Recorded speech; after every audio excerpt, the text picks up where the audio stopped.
Honeymoon Studio. The And Now podcast. Emotionally, I'm not fine. I'm finished.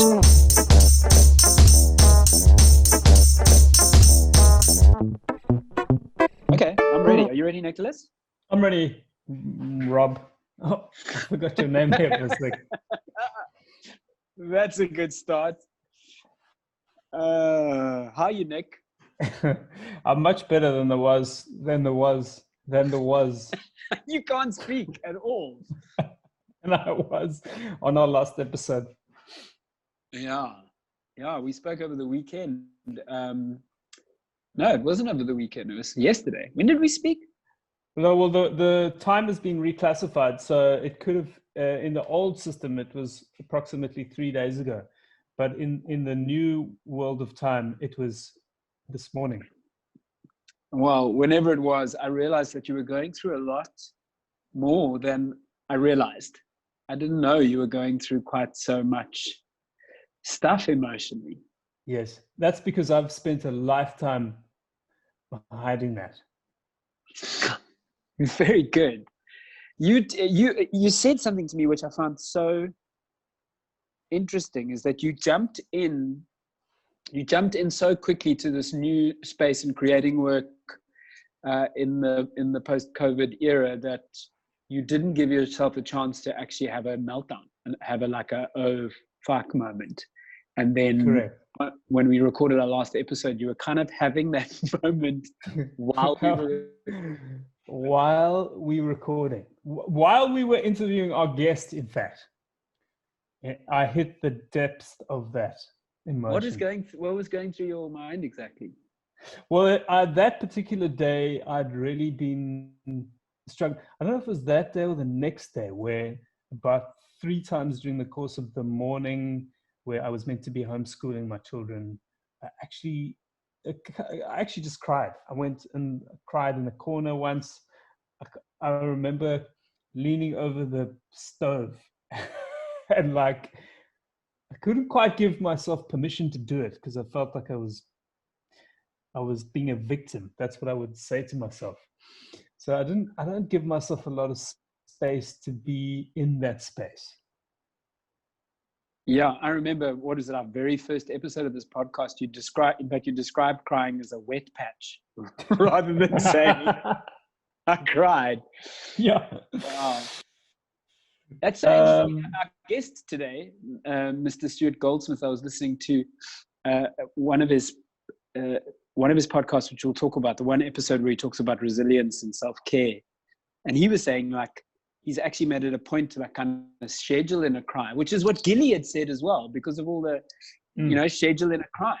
And he was just talking about the dopamine and the hormones that you not the dopamine, but I'm going to butcher what he said, but basically when you cry, you're getting rid of a lot of the hormones associated with anxiety and stress and negativity. So you do need to do it, Nick. You must do it. I'm glad you had a cry. I haven't had one. Know. I need to have one. I might have one during this actual podcast today. Actually, somebody I know posted a quote from her book, and it's somebody that I at one point thought we could get on this podcast, but she was talking about suffering and how we mostly think of suffering as this bad thing, our biggest enemy, but it might also be our biggest ally in the evolution of consciousness and the burning up of our ego. And I don't quite know what she's talking about, but I now have a sense of it. What's changed for you since that last recording? Has anything changed, or are you still in the same place? I mean, I know you said you're feeling a little bit better. What's happened? I'm feeling a lot better. Nothing actually happened other than I allowed the process to unfold and allowed myself to feel those things.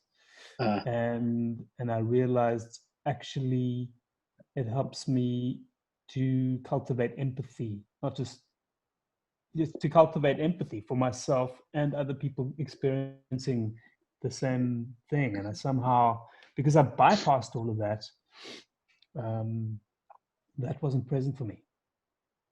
Yeah. Yeah, and that's allowing, like, having empathy for yourself as well, like allowing yourself to. Yeah, I was Danny, my wife, for the listeners who don't know, Danny and I were talking to like 15 minutes ago, and she was saying that she was speaking to someone and they were in this place of despair, and she felt like she couldn't be in a place of despair because she's in a quote unquote better position than the person she was talking to. And it's such a trap to fall into, because, like, you know, everyone's despair is relative to their own experience, and you've got to be able to acknowledge your own despair before you can acknowledge it in others. Yeah, I think that was also the other problem, was that I felt guilt for feeling that way inside of my privileged world. So that was the other component. Should we talk about our guests for today? Yeah, I was going to say I'm quite anxious. I'm quite anxious about having Stuart on the podcast, because he's someone. Well, he's like one of my favorite podcasts, and he's so good at it. And so I'm really excited about the opportunity to talk to him. But I'm also like, I've got like heavy imposter syndrome, because I mean, we have no clue what we're doing. None. And this is someone who's like 300 and something episodes deep into his very, very successful, very, very good podcast. So I'm worried that I'm just going to like talk nonsense. But also, like, I'm really excited to find out his insights into this thing, because he does what I really, really love, and why I love his podcast so much is he really gets into the intricacy of the mechanics of comedy, and how the creative process plays out for different people, and what is common ground and what isn't. And he's also doing very, very exciting things in this space online.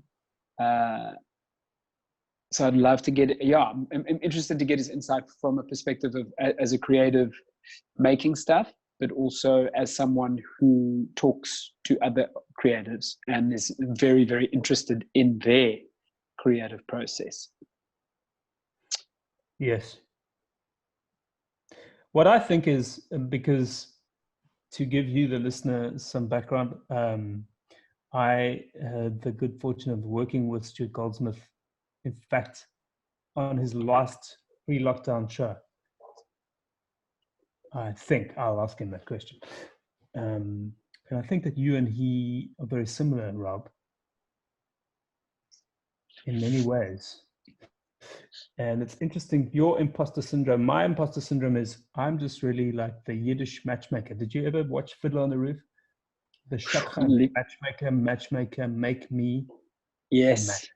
Yes. That's all I feel like my role is here today. That's my imposter syndrome. I've got nothing to contribute. So I will sit back and allow you guys to maybe even open your own Zoom room. You can go to your own room. I believe that's possible on Zoom. Studio. So hello, dear listeners. On today's show, our guest is an incredible man. He's an actor, stand-up comedian, and former street performer. He grew up in Bristol before running away with the circus. His street theatre career ended up earning him second place in the 2008 Street Performance World Championships as the character Beautiful Stew. He is a beautiful man. His hair is incredible. It looks less surprised than it usually does. He's worked as an actual court jester, Rob van Vuren, in a castle. He is the host of the multi-million download podcast Comedian with over 350 episodes since 2012. He's helped raise over £250 for Welsh Women's Aid during lockdown, and was recently voted best dressed on his street for the 8 p.m. Essential Workers Clap Please welcome the brilliant, incisive, quick-witted student of comedy, Stuart Goldsmith. Thank you so much, Nick. Hello, Rob. Lovely to be on the show. I feel like, am I allowed to start talking now? We've not done a prep thing. This is why we brought you on the podcast. My style is just to interrupt you in the middle of things. I was biting my tongue through the whole of the thing. The funniest thing about having had a former career as a street performer, and that was much longer than my career as an only ever capable actor. But being a street performer, the funniest thing is I bring it up all the time, and people bring it up all the time. Like I did an interview, like I was a court jester when I was 16 at Warwick Castle, which is the finest preserved medieval castle in England. And it's a hell of a castle. It didn't need a court jester. It was fine. That was like a summer job when I was 16. But it's the sort of thing everyone picks at, and you go, I did do that. If I had no idea. If I think of me as a teenager going, what ramifications will this summer job have over the rest of every interview I do for the rest of my life? But thank you. It's a great joy to be here. And apologies for having a background that is only as interesting as Rob's and nothing like as interesting as Nick's. No, mine's got that bookcase. It's a Zoom background. It looks hyper real. But Stu, I just worked out that I think we did it wasn't my last stand-up gig before the apocalypse, but I think it was yours together at the Cape Town Comedy Festival. Was that your last time? It wasn't. I got back to the UK and I did 3 more gigs. And the last of those, I mean, that was the last festival I did. That was the last big engagement I did. And I definitely left town. I left town 24 hours before Sindhu V, fabulous comic who was also performing there. And then she was the only other member of the team that made it back to London before a 48-hour delay. So it wasn't quite. I don't know if it was COVID related. It may have been. It was one of those. Oh, that's been cancelled because it's going. Oh, that it was the very beginnings of the thing, and I had not foreseen it exactly, but I'd already made sure I was going to fly out pretty much the minute I walked off stage because I have a wife and young children and wanted to be near them as soon as possible. I'd already asked quite a lot of my partner, who's the same as my wife. I'd asked quite a lot of her to let me go away and sort of play and have fun in Cape Town for whatever it was for a week. So I kind of I brought my flight forwards and got out of Dodge as all the news reports were going, whoa, hang something. Is this big? Yeah.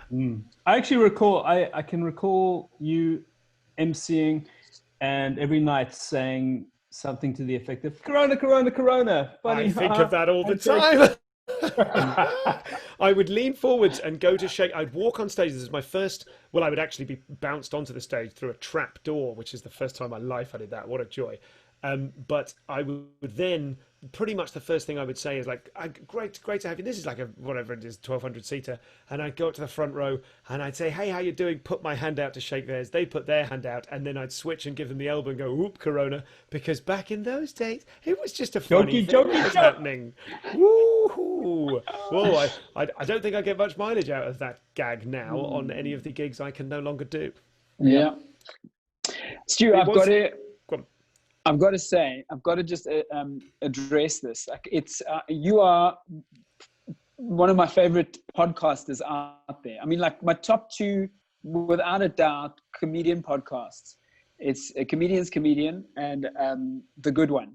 Jesse Good One. Fox. Yes, yeah. yes. That is a cracking podcast. You both do exactly what I love so much about comedy, is really like delving deep into the mechanics of it. Really get it and stretch it and break it and make it dissect it and leave it all there in bits. Yeah. Oh, I love it. I love it so Thank much. you. Thanks, mate. And it was such a huge honor to have you on this podcast where we're doing now all of a sudden. And I realized I haven't been listening to podcasts since lockdown happened in South Africa, because I would normally, I've got like a 45-minute drive into town, and I would go to a gig and listen to a podcast, and on the way back listen to the podcast coming back. So number one, I realized I'm like out of touch. So I've just been doing in the last like 48 hours a Stuart Goldsmith waterfall, which has been really, really amazing. I was like, oh shit, I've missed this so much. And I realized something really interesting. What I did was I got into this habit of, after a gig, I'd put on a Comedian's Comedian or a Good One, and I'd listen to an hour and a half of dissecting comedy on my way back from a gig, especially. I realized in hindsight now, that was an act of self-care, because what it was doing for me, I was getting out of the space of taking whatever had happened on the stage personally, whether it was good or bad, whether I felt terrible about myself or amazing about myself. I kind of just was actively separating that personal kind of experience into like, okay, well, this is the bigger problem. That delights me. I'm so pleased to have assisted with that, because I think that is a really good function of the show. Yeah, absolutely. Of course, I want it to be used as self-care. It's certainly sometimes it feels like self-care for me, and I think that.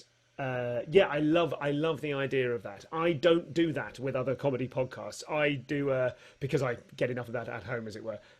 But I absolutely, that makes sense to me, and I've already thought, oh, that's a good thing I could recommend that people do with mine and other shows, because I would see exactly how that would work. You have this incredibly visceral experience, which often is inextricably linked to your own feelings of self-worth. Either I am amazing for I did well, or I'm a piece of shit for I did badly. And occasionally, I mean, almost worse than either of those, I'm fine, I did fine. That's kind of worse. But actually, that was okay. To reconnect with the idea that every other comic in the world, every other comic in your time zone is experiencing that at the same time as you, and every other comic in the world is experiencing it over the next 24 hours, one way or another, because it's a bigger thing than just you. We all did well, we all did badly. Bam! It's like a shot of perspective. It's like, have you read the Hitchhiker's Guide to the Galaxy books?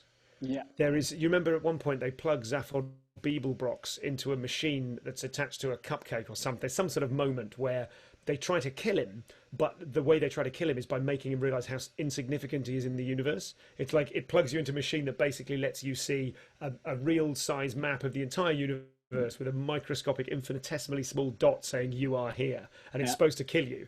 But the way he reacts to it is just like, yeah, I'm a pretty cool guy, So it's a similar sort of like, bang, we've just exploded the world. So thank you. Yeah, it's what Robbie, listening to your wonderful interview with Robbie Collins about him talking about the on stage is practical, off stage is what did he say? Off stage is the,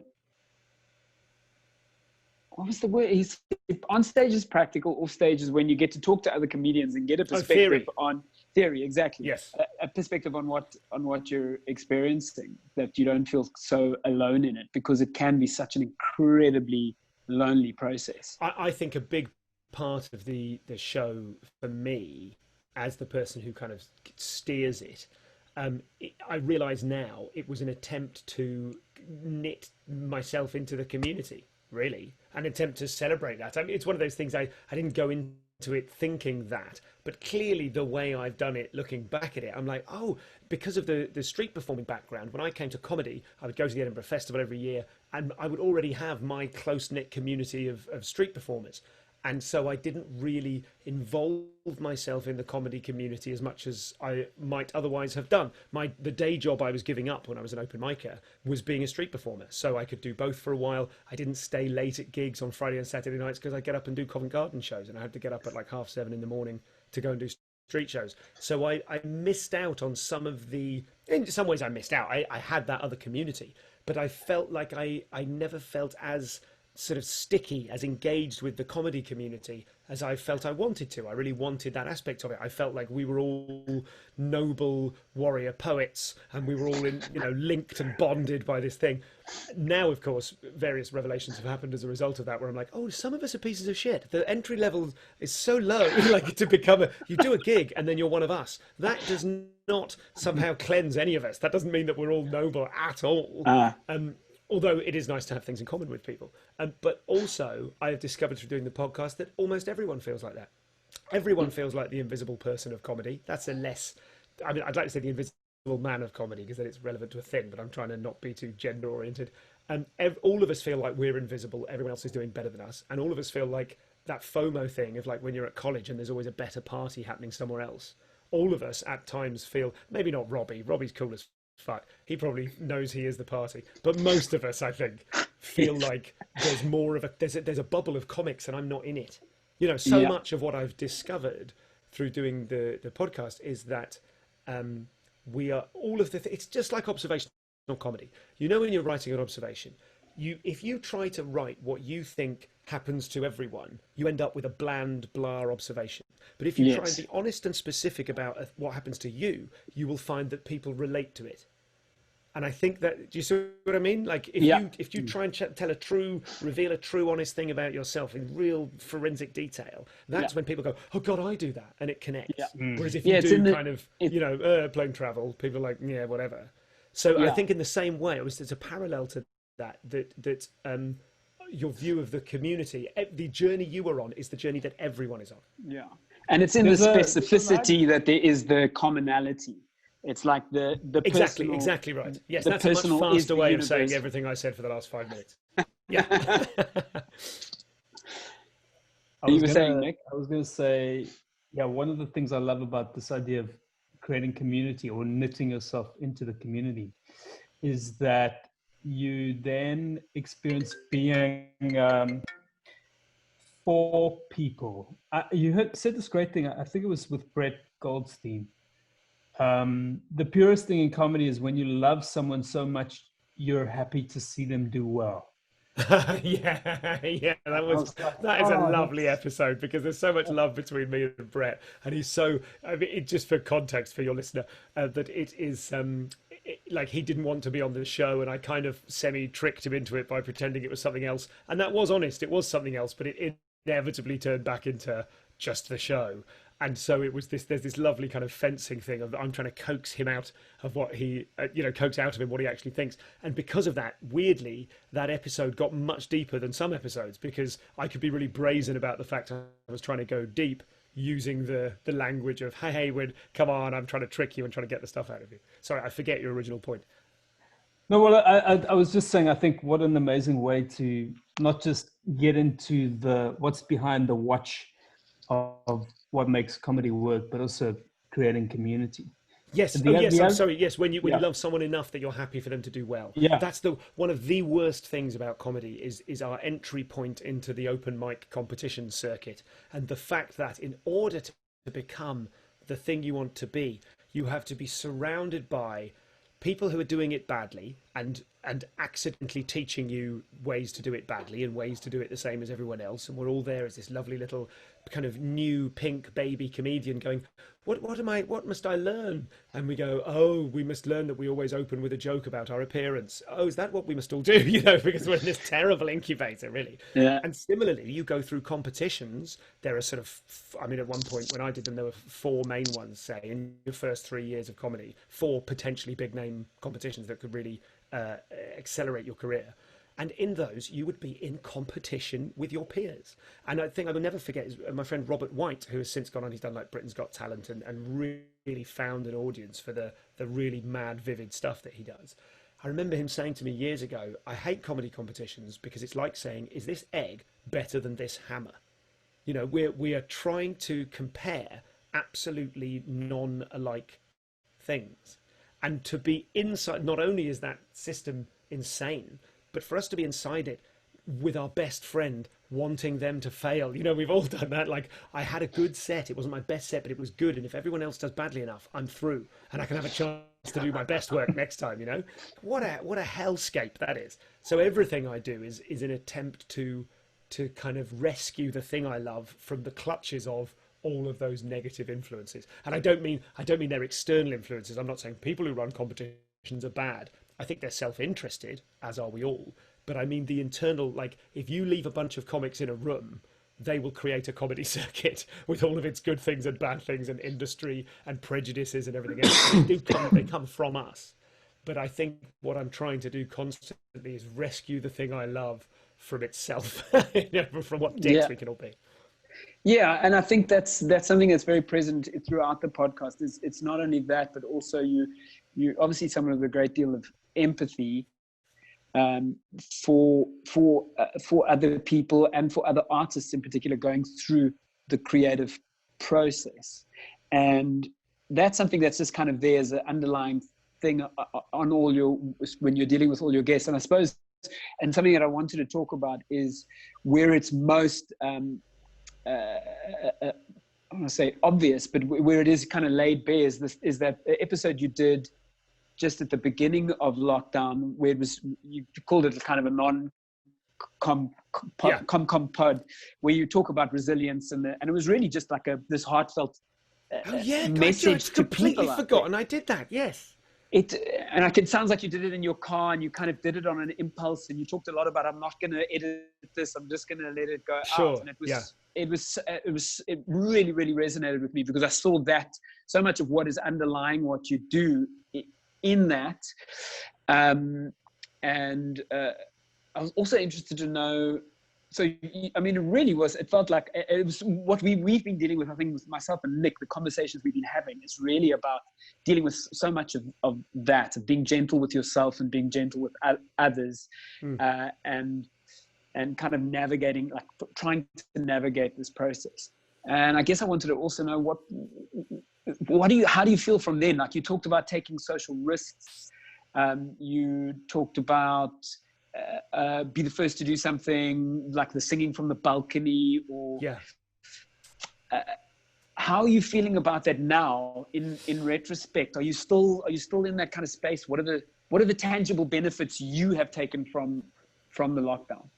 That's a great question, and it's great to be reminded of doing that thing which I had forgotten doing. I have had a whirlwind 3 months, and I've been lucky to be able to have that, because I have a brilliant wife who is really leaning into the childcare, and now after 3 months of explosive growth on my part, I'm now going, oh, this is unsustainable. I have to kind of walk it back, you know. But there are a certain number of things. I'm also I'm kind of comfortable, because I had a couple of corporate gigs. I will say to you, I had a couple of corporate gigs booked in for this period, which had already paid. And now, you know, my management spent a week chasing everyone around going, let's get everything we're owed. Let's get everything we're owed. We had like a sort of, you know, like not a sinking ship, but a slowing down ship going, this is all stopping. So let's get everyone paid. So I had enough work happening that has been postponed rather than cancelled, because I've already got the money. So I had this opportunity, and this is one of the self-care things. I don't want anyone to think that you are supposed to have hit the ground running, smashed it really hard, and all the rest of it. You know, this isn't the time for everyone to feel like they have to write their own novel. I have circus performer friends who are like, we're going to treat this like a winter. It's summer, but we're going to treat it like winter. We're going to rest. We're going to train. You know, we're going to live as leanly as possible, tighten our belts, and just, you know, survive it. So that's a, you know, any approach to this is valid. But I'd forgotten I'd done that, and I had that very explosive moment of, on a whim, as I was sat in the front of my van, and I sort of wanted to do, I'm just going to talk about how I'm feeling. From what I remember of the things I've said, and I'm grateful to you for reminding me of some of them, I think I have managed to action that. I've really managed to inhabit that mentality, and I've managed to do a whole shitload of things. And I can tell you about them in as much detail as you like, and tell you why they worked and why some of them didn't work and why I've dropped them. I can literally talk your hind legs off about that. So you ask me what you want, or I'll just spiel. I do. I wanted specifically, because I think the focus of this podcast for Nik and I is, over the 6 or 7 episodes we've done, has become more focused on what you talk about as the great pivot. Yeah. In other words, comedians pivoting from performing on stage to adapting to this online space. And we've been obsessing about that and kind of unpacking it. And so, yes, I definitely want to talk about that and what you've done. And what you've done is quite remarkable. Like, the stuff that you've been putting out there has been incredible. But I just wanted to, for a second, talk about the self-care aspect of it, because I think it goes so hand in hand with, and it's what you were saying and what Nik and I have been saying, is you've got to have a moment of self-care and self-reflection, and to breathe and to acknowledge your grief before you can then take on this hugely productive, creative space that you're going to go into. As to that point, I think that in retrospect, I was probably quite manic for the first 2 or 3 weeks. I would have very, very efficient Monday to Friday weeks. I would get lots of things done. I would try lots of things, and I would be very agile in the way I was creating.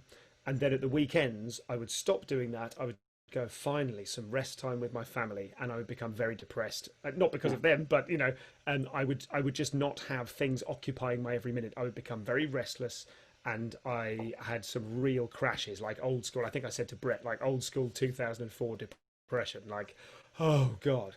Yeah. And then it'd be Monday, I would survive it, it'd be Monday, and I'd crack on again, and I'd start getting stuff done. So again, I think that my self-care was a bit lacking, and certainly I basically said to my wife, we have no income, I have got to put some work into this, and she said, go for it. So I did. Yeah. Again, very lucky to be supported in that way. I went a bit too hard, but I suppose there was a part of me which was thinking, what I need to do is build businesses. I mean, they're not really, but I'm just using that analogy. I need to build a machine that will tick over, and I need to build several machines that will tick over. And if I use that mania that I'm inhabiting at the moment, if I go nuts for a month and manage to build several small machines, then I can earn myself some time off, and I can be a dad and a parent and a husband, and calm down a bit. So that's been my instinct for a long time, since doing the podcast, I've been contacted by a couple of people who work with startups, who work in the field of startups. I don't even know what that field really is called. Innovators of one sort or another, entrepreneurs, but in a tech kind of way. And they're forever telling me that there are links between stand-up comedians and startups, because the parallels are all there. It's one person, your crazy idea, no one believes you can do it, you don't believe you can do it, you try it, it doesn't work, you try it again, it doesn't work, but you make some friends, you try it, it doesn't work, but you get an inkling of what might one day work. It's all of that kind of stuff. Expect a lot of failure, there's that kind of thing. So with that in mind, I started to learn a bit about startups and the words agile and lean as they pertain to business, which in my most loose, pathetic understanding of it is basically, it's like that. Was it an Apple motto, move fast and break things?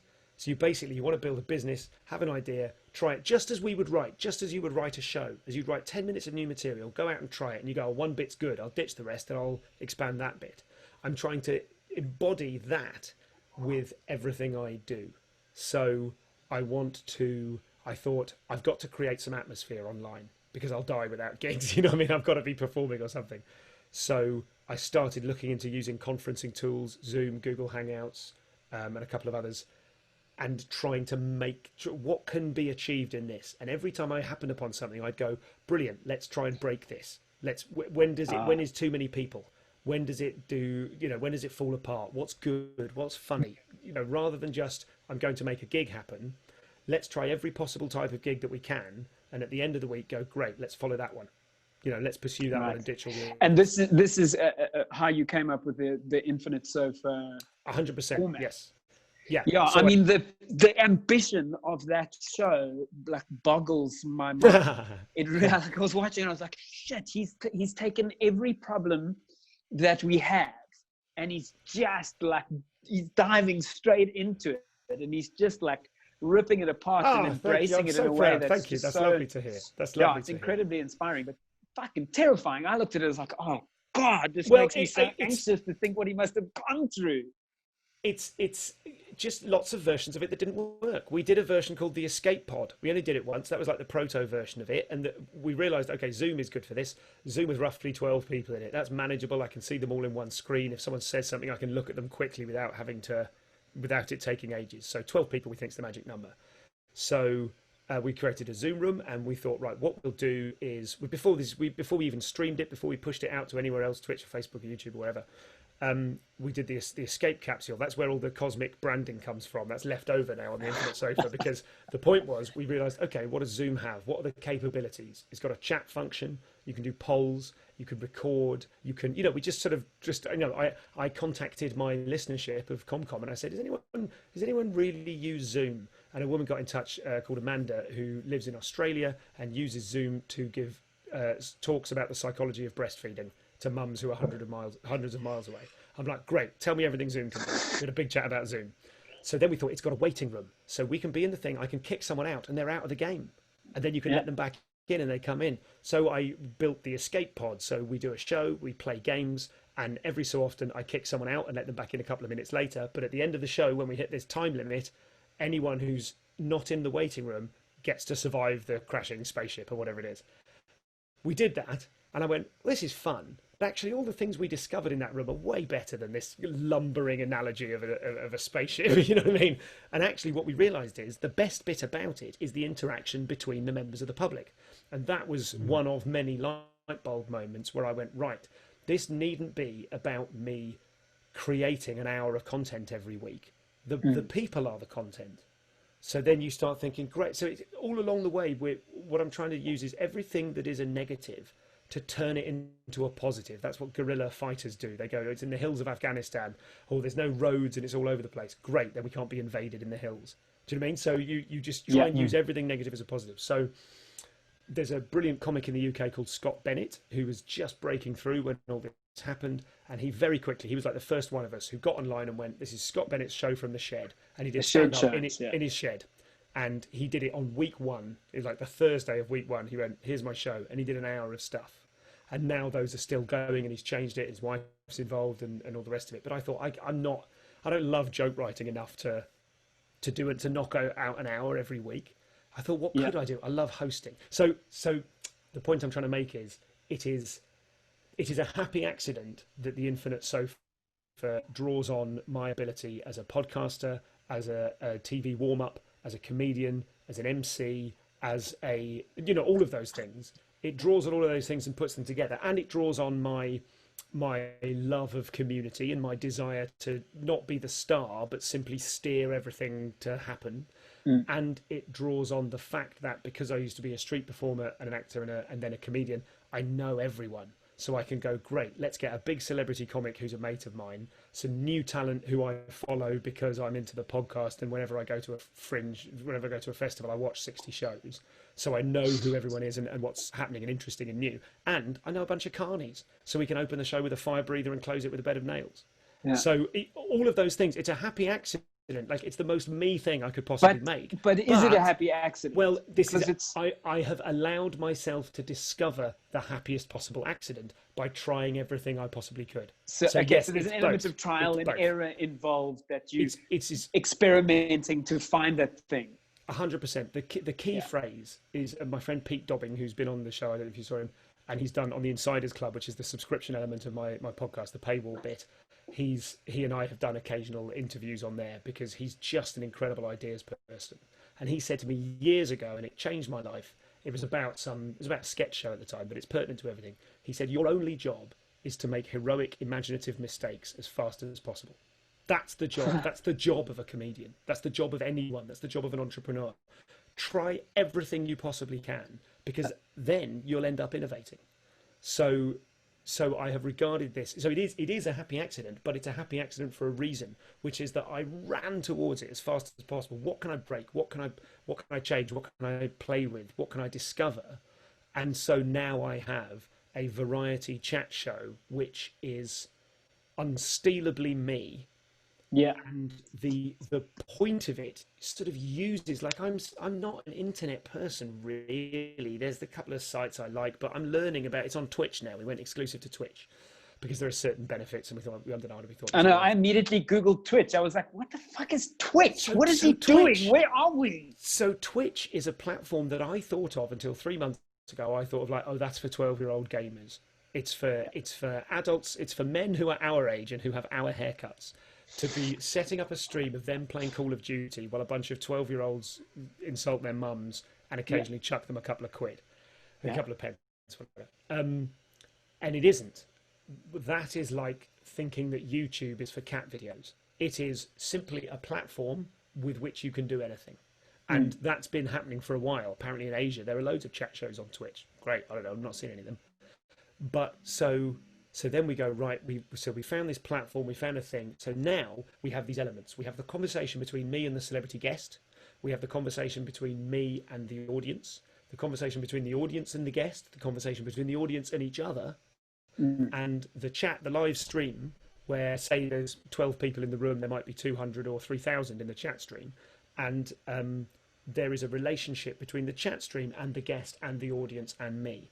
And you've got these 4 points and all of the lines go across. So now what I want, and another one of my principles is make it easy. Make it easy. I don't want this to be some ponderous thing that like, oh, I feel tied to it in 3 months' time. I've got to do another fucking show. I want it to be easy because then I'll enjoy it and it'll be pleasurable and I'm following my pleasure and my instinct for fun. I thought the magic thing here is what they come up with. It doesn't matter what I write, what jokes I write, because I don't need to be a star. I just need to be holding the thing. I need to go. It's like a street show. It's all like a fucking street show. You gather people out of nowhere, but the joy of it is not me doing a trick. The joy of it is take a volunteer out of the audience and make them a hero.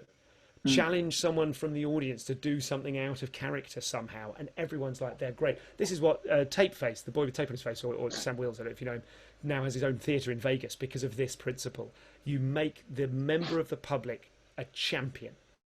So very quickly, I had enough of my aerials kind of visible with the infinite sofa to go, oh, the best bit wasn't that funny joke I did or that thing I set up. The best bit was when I said to this bloke, Ian, get in that cupboard, and he got in the cupboard. And we all went nuts. And now Ian's a star on the show. He makes little videos of what he gets up to in his cupboard. So he prepped a thing and we surprised everyone with it on Monday. I said, I'd been teed up, we had it all prepped. But I was like, Ian, get in the cupboard. And then he got in the cupboard and I went, I wonder where he goes. And then it cut to a video of him from his perspective walking outside watering the garden. And then he came back in out of the cupboard with some garden shears. Now, that again, it's a happy accident because I have allowed it to be, and because I have not allowed him to do it, but I've created the circumstances for happy accidents. And when one happens, that's more important to me than my clever idea. I love that you say that it's a happy accident and that it is so much to do with trial and error. And it's like Nik will attest to this. My motto from the start of lockdown has been fail spectacularly. So 100%. Yes, that I totally relate to that. But I think it's way more than a happy accident for you because you have purposefully experimented with things that play towards your strengths, and you have really, really like engaged with the problem, and I can like see your thought process. You've gone like, I want to create an atmosphere like we don't have comedy clubs. How do I create that kind of atmosphere here? And so you've gone through a process of elimination of like, oh, that happens, and you can see what works and what doesn't work. And what's then interesting about that is, oh, if I can Zoom, I can get guests in, I can talk to them, I can do crowd work, and you get that going. But then you go, oh, but now I'm not just trying to approximate what would happen in a club. I'm now doing about that sense of it, but now it's like, okay, well, what is the medium that I'm engaging with here, and how do I deepen this experience right now? And you go, oh, I can get them to talk to them, and them to talk to them, and then the conversation, the layers in which the conversation is happening is so much deeper. But also that thing of you saying, oh, well, I can get that, I can allow other people to shine and it's them that's creating the content. That relates very specifically to your empathy as a performer and the way in which your skill as an interviewer. And having said all of that, I also want to say that what you do so well is the invisible stuff. Like your crowd work in that little room is so good. You look so comfortable in the medium, and it's difficult. That's so much more difficult than it would be in a club situation. Or I don't know, is it? I'd like to know, is it?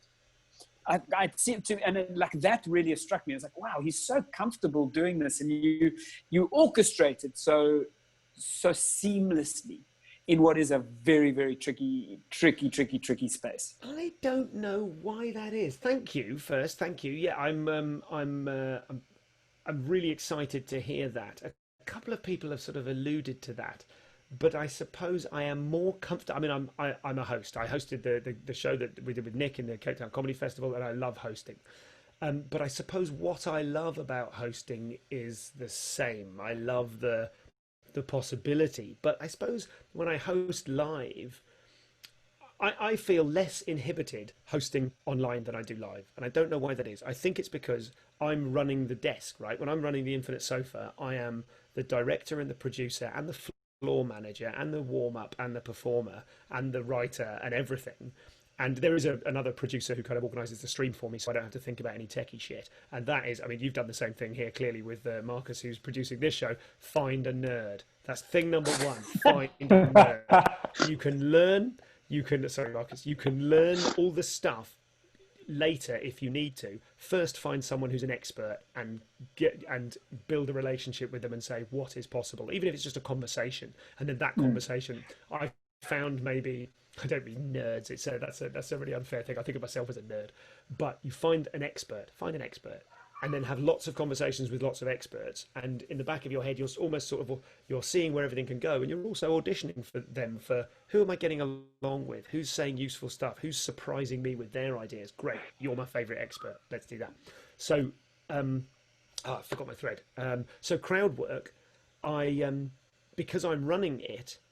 It's even safer than regular crowd work because I'm chatting to Nik and he says something and I go, all right, wind your neck in, Nik, mute, and then do that. Yeah. I try not to do that because it's a bit abrasive, and there is a thing we say. There's like 5 minutes worth of we've kind of developed, not the rules, but like the house rules of the show before we go live. So the people who are on the sofa turn up 10 minutes earlier. I chat to them, do a little warm up with them, and also explain that one of the rules is, if we're chatting and I suddenly mute you, please don't be offended. It's because I'm just doing the equivalent of taking back the mic. I'm going, hello, person, take back the mic and move on. Because if you want to overjoin in, it might affect the rhythm. Not overjoin. Do you know what I mean? We find a nice way to say, look, I might ask you to shut up. You know what I mean? That's so interesting. That's really, really interesting because I was going to say, watching it, like there is that you're very much in control, and there is this kind of banter, and you can. There's an element of abrasiveness to it, but it's very, at the same time, it's very gentle somehow, and like there's a care. There's a care that's happening, which I think is so like really, really important in the context of global pandemic. And the other, well, thank you. Geez, I don't know if you saw, we had a show 3 shows ago, I think, where we had a comic on Catherine Bohart, who's brilliant, and has just released a new podcast called You'll Do with her partner Sarah Keyworth, and they interview couples. They're a couple, they interview couples. And so that's a great podcast. And she started doing some relationship counselling, in inverted commas, for fun with a couple on the sofa. And she said to them, we're going to go through these questions which are going to get to the heart of your relationship. And it was all lightly done. And she said, when was the last time you cried? And the guy said, well, actually, it was a few weeks ago because my sister died. And we had this moment of being like, ooh. And what I tried to do, what I think I successfully did, was sort of, and I hate this expression, but to sort of honour that and go, listen, that's obviously affected the energy of the show, but you are, and he was like, oh, sorry. And I said, there is no need to apologise, and we love you. And that's the whole point of this, is that you can say that. And on this show, maybe only on this show, we're all fine with that. And we love you, and we're all sending you a big hug. And you know what I mean? And then I managed to do that well enough and honestly enough that I could then go, and thanks for bringing the fucking mood down. Do you know what I mean? And get a laugh out of it and get out, So it is, I do have a skill set for doing that. And that's, Nick's got his hand up. I had to do this with Rob because that was a rare instance when he didn't have the next question ready. So and also, Nik has to put his hand up. Rob just keeps going until Nik puts his hand up. Yeah. And also sometimes I just say nothing for a whole interview because I'm having an emotional breakdown. But that was last week. I asked somebody who knows you about you, and she said this thing. She said he's extremely philosophical and empathetic, but worried about how he comes across. True. He has hidden depths, but doesn't want to take up a lot of space. That's a funny topographical metaphor. They've got depths, but they're all within a small space. But I think you just kind of illustrated that with the guy whose sister died. Is that, and I think it's a common trait with some of us, well, particularly on this call, on this podcast, is we do the comedy stuff, but we also do feel deeply and have compassion for people, and it's somehow difficult to bring that across in the comedic space. But the other thing I wanted to say was, I don't know if you want to say something about that. I think it's lovely. I wish I had come up with the idea of, we asked someone, an unidentified person who knows you, to say some things about you. What a great format. Now, if that were me, I'd turn that into the whole podcast. I'd be like, that really worked. That makes me feel very special. Plus, I don't know who it is, which is an exciting part of the format. So definitely make that, if it isn't already, make that a regular bit. And in a few episodes, I'd be prepared for that to become the show, because then because then you need to do way less research. You're very lean. Go for it. We figured it out. The podcast where you confront people with with testimony about them from other people that you don't identify. Oh, come on, great let's idea. go. Edit this bit out and make that show. Sorry. So but my reaction to the things. Do I have hidden depths? I really wear my heart on my sleeve. I think I don't know how deep they are, but I think they're probably visible. And I can't remember the other element of it, but I do care about people a lot, and I suppose I have been blessed with a certain amount of anxiety. Sometimes, I don't know. If I call it chronic anxiety, I mean, I leave the house. I'm functional. I am functioning anxiety, but I have had very unhappy times in my life, despite lots of reasons not to have those times. I had a very safe and comfortable upbringing, and I just gave myself a hard time. A friend of mine years ago, my friend Hamish, said to me, "Oh, I remember you like to give yourself a hard time, don't you?" And I've just always been one of those people who, if you call me a workaholic, you can tell a workaholic, because if you go, you work yourself too hard, they regard it as a badge of honor. Do you mean? They go, yeah. They go, yeah. Exactly. The other one is they say, well, I only have to work hard because I'm so lazy. But it's like, you call someone a workaholic and they go, yeah. And you say, you push yourself too hard, and they go, yeah, I guess I do. And you go, no, I mean you push yourself too hard. Like, this isn't useful. So I think that I'm not getting choked up with emotion here. I'm seeing Marcus on the chat. So basically what I'm saying is, there are elements of my life, there are times in my life when I've been very unhappy, and I care. I want to try and help. Like, in those times, someone saying, hey man, you're not alone, is huge. And I have close family members who have a tougher time with it than I do, and have not had the blessing of having a huge community to reassure them that everything's going to be okay.